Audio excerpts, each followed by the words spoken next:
বাজার নিয়ে আসলো। তো বাজারের মধ্যে আজকে ছিল আমাদের ছোটো মাছ, এই যে ছোটো মাছ আনছে। তো আমরা তো ওই মাছকে ভাঙ্গন মাছ বলি। তো তোমরা কে কী বলে থাকো বন্ধুরা জানাবে।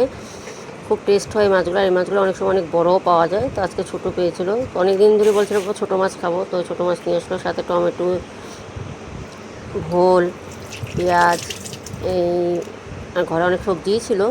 তো যার জন্য আজকে সিম্পল বাজার করা আছে। এদিকে ধনিয়া পাতা নিয়েছে। তো ধনিয়া পাতার একটুকু এখন কেটে নিচ্ছি।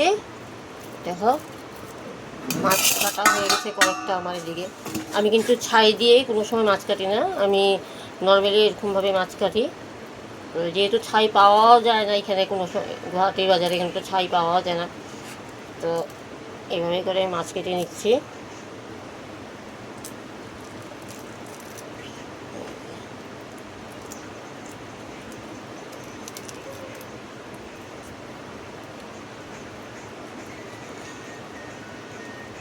আমি এক এক করে সব মাছগুলো কেটে নেব, তারপর রান্না করব বন্ধুরা।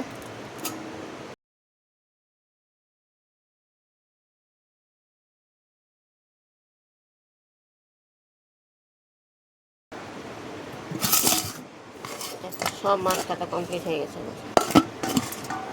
তখন আমি সব মাছ এখন ভালো করে ধুয়ে নেব, লবণ দিয়ে ধুয়ে নেব। লবণ দিয়ে ধুলে যত একটু আইস লাগা থাকে এটা ছেড়ে যায়। ছোটো মাছ ধুতে অল্প টাইম লাগে।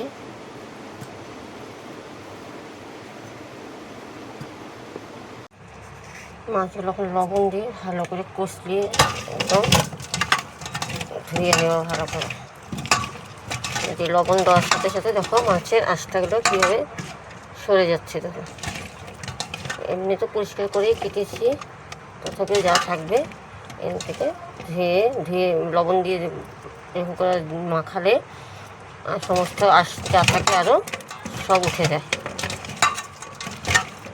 মাছ ধোয়া হয়ে গেল, দেখো কি সুন্দর করে মাছগুলো ধুয়ে নিলাম। এখন রান্না বাড়া করবো।